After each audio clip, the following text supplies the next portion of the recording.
अस्सलाम वालेकुम, क्या हाल है आपका? ठीक ठाक है? उम्मीद है ठीक होंगे। गाड़ी है Mercedes Benz F class F500 है,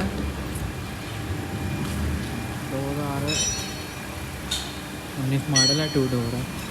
तो मैं आपको बताता हूँ इसकी बैटरी लोकेशन। इसको खोल दें तो सबसे पहले आपने ये देखना है, ये एक क्लिप लगा हुआ है, एक ये क्लिप लगा हुआ है।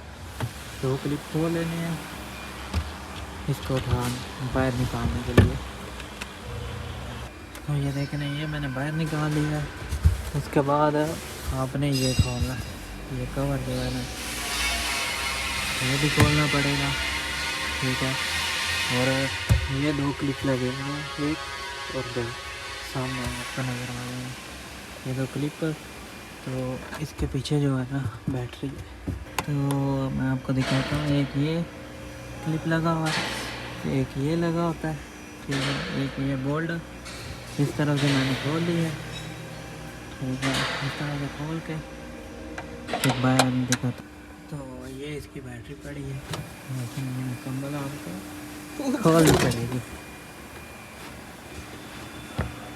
ये इसकी फ्यूज़ लगी हुई है, बाकी आपकी बैटरी ऊपर कंट्रोल, इस तरह भी इसका कंट्रोल लगा हुआ है।